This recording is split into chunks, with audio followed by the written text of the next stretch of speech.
Hi there. In this quick video we'll be taking a look at the PeakTech 1073 fully automatic multimeter. So this is going to be interesting.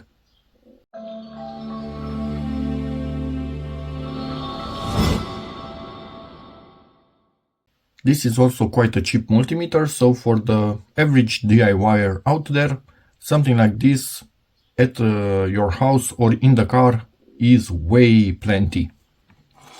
So let's see what we have here.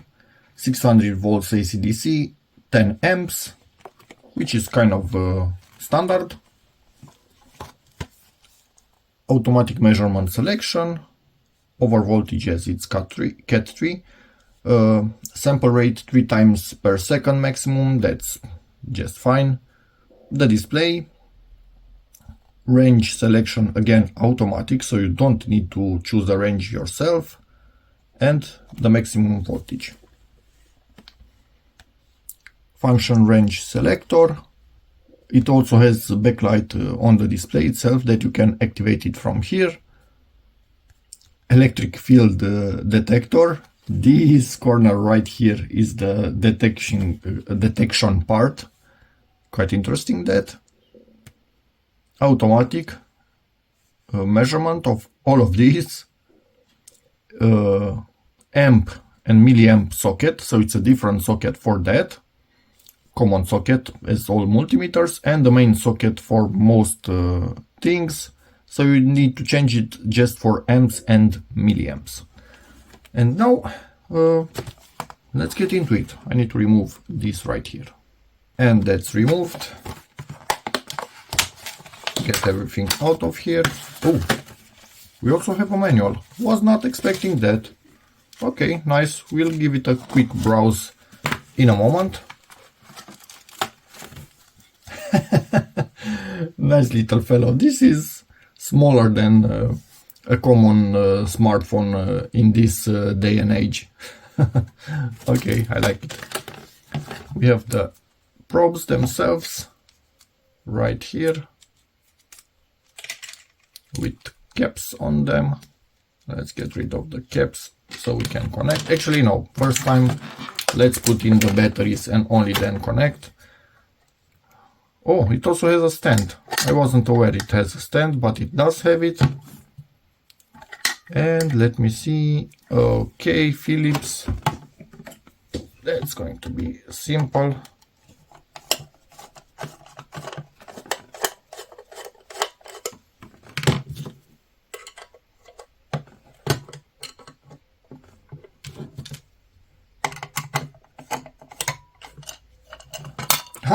Okay. This I wasn't expecting. So basically the cover doubles as the stand. 2 batteries. Yeah, anyway, to poke them. Let me see. I think I need something a bit sharper in this case. Ideally not cut myself. You see how sharp a knife is when it actually starts ripping stuff apart and not cutting.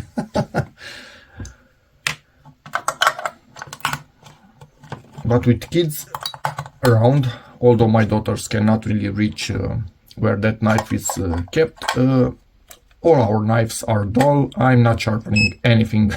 I can tell you that for a fact. Okay, let's put that in and tighten the screw. And our multimeter, by the beeping of it, I'm quite sure it's actually on.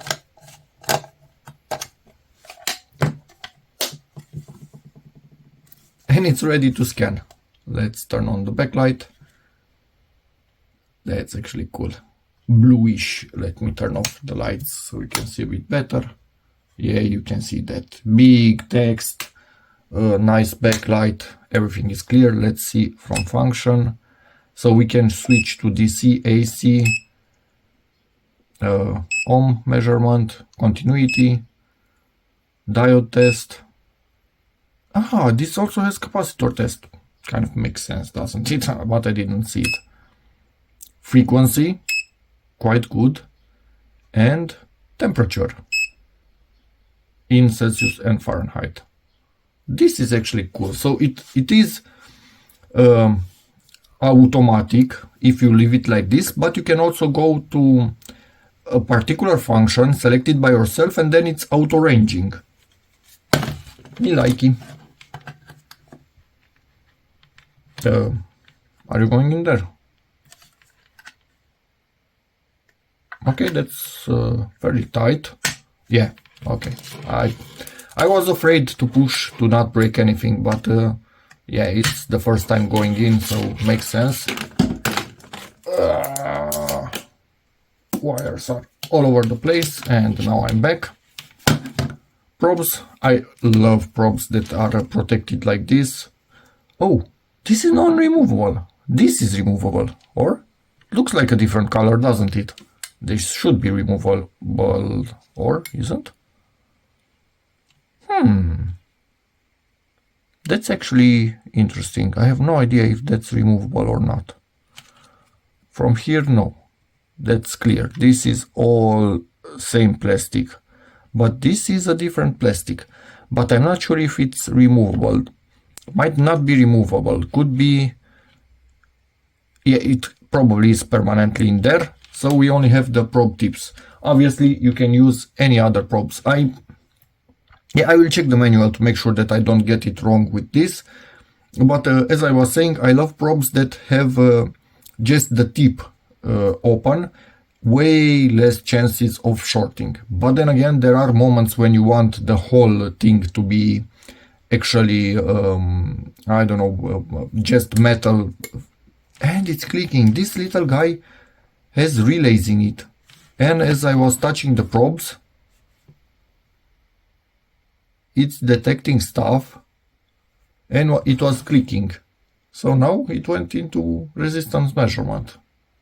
This is my resistance, 10 megohms. And let's see if I go like this. We cannot really see it. It's continuity. So in continuity mode, it has actually, yeah, in continuity mode it has a red LED. That's actually good. You see it? Cool. Let me test non-contact voltage detection. Let me see what that. So I will move the camera. So the probes are here. We are not touching with those. I think I must switch the mode. DC, AC, but I didn't see that mode.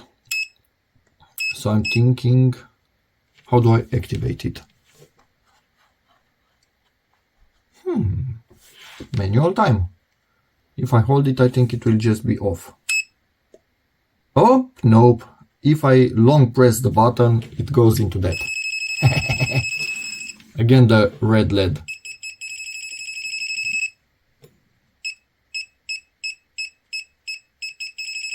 With different levels of beeping until you get really close to it.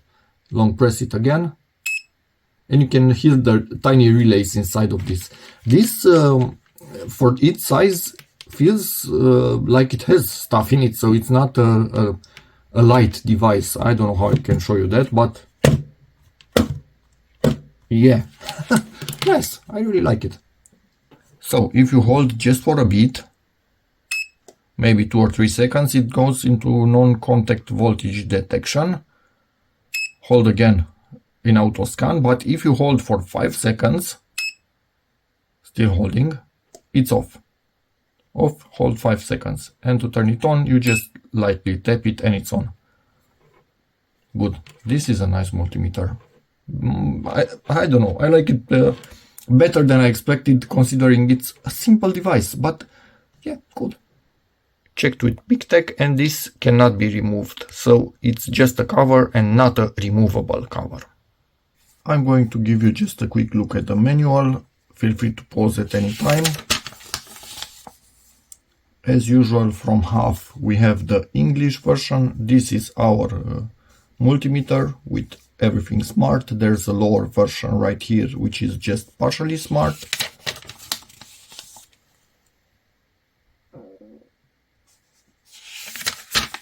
my belly making noises. I just ate, sorry about that.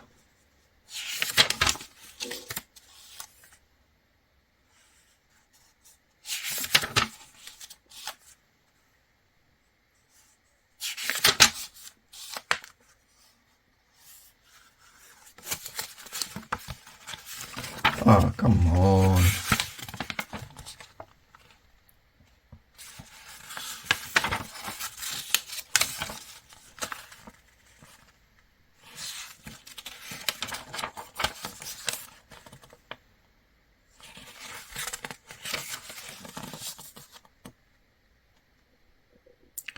General data and specifications right here with accuracy. So this is the important stuff. Frequency range.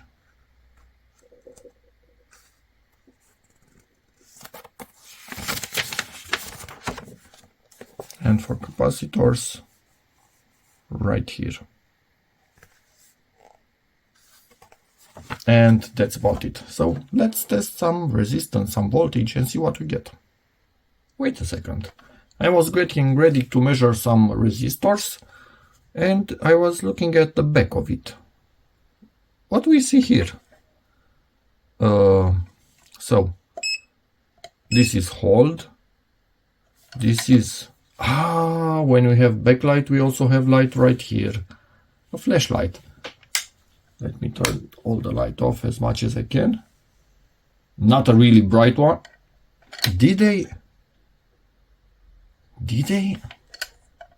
actually? I wonder. Did they actually use the same light for both? Nah, they couldn't. Or could they? Who knows? Because I'm seeing that the color of the light itself seems interesting. You know, it seems about the same one, but maybe they are completely different LEDs. Or might be just the LED from the backlight. It's not fully dark in here, so yeah, you have some light, not really bright. Could be actually the backlight used to also illuminate through here. I don't know, I'm just guessing. Anyway, it's cool. Wasn't expecting that, so it's a bonus from my side for sure. And in pitch dark, yeah, you will be able to at least see a bit with it. So we are in full auto. These are old resistors, so as you can see, the feet of them are not that clean. Usually I get somewhat accurate results on them, but at least in the correct ballpark. Let's see what we have here.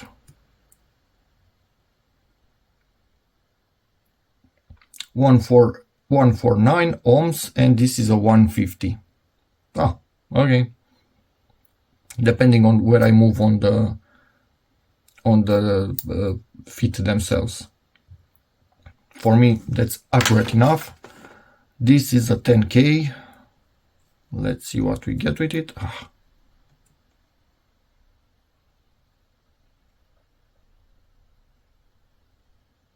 Wow, okay, spot on. And I just want to mention, these things are old and they also have their plus minus 10%. So this could be reading absolutely perfectly and we will still not get exactly the value on them.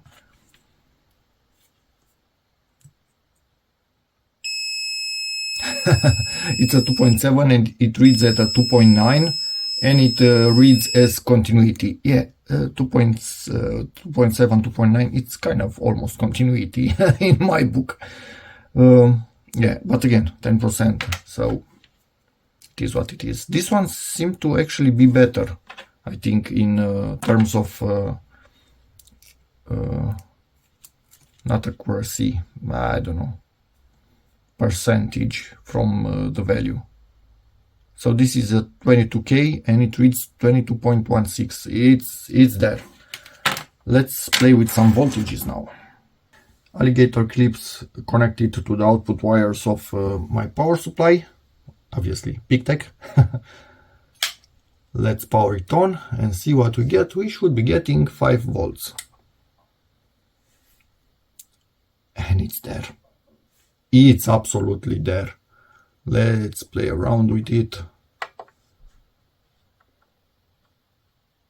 It's absolutely there. So 0.01 difference, that's between two tools, because this probably isn't outputting perfectly. This isn't reading perfectly. Perfect doesn't exist.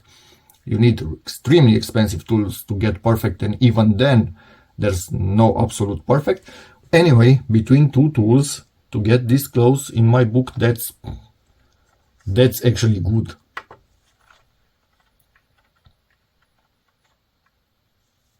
$25.01. That's absolutely spot on. Okay, I like this. Let's check something new. So common, always black, red. It's beeping because this is the internal resistance of the probe. Let's go to maybe I should have switched first. Temperature. Where's my thermometer? This is 99% spot on. I have 20 degrees in here, 20 point a bit. Okay, I have cold fingers. I'm just wearing a t-shirt, so my fingers are mostly cold, but you can clearly see this is going up. Where do I have a bit warmer? You know, I'm going to put this against my skin.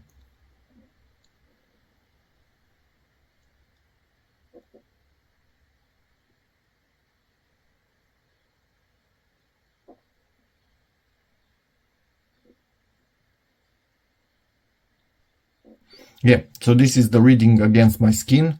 It's not meant for body reading. It's not accurate enough for that.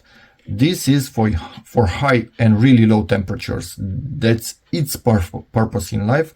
And again, even on your skin, you don't necessarily have directly 36 point something degrees on the surface. Depends on where you touch this thing. Let me try again. Now, so in here, for example, I have less, but yeah, there is a bit of misreading because this is what is doing the reading. Okay, so quite cool to also have this integrated function right here. Obviously, I'm misusing it by checking the temperature of my body. This is, I don't know, for example, if in an oven, if you want, you stick this thing in, all of this is temperature resistant, so it will not, nothing will happen to it. You stick this thing in and it will give you the temperature of that. So yeah, lock this in place. This is a really cool device for how small it is. It's quite smart, and also it's cheap. This is a cheap device. And that's about it. So thank you very much, PeakTech, for sending this little unit in. It's more fun than I expected, if it makes sense that a multimeter is fun for me. Anyway, it is. So yeah, see you in the next video. Check out my other videos, many with PeakTech tools. Subscribe to the channel, that would help a lot, and see you in the next one. Bye.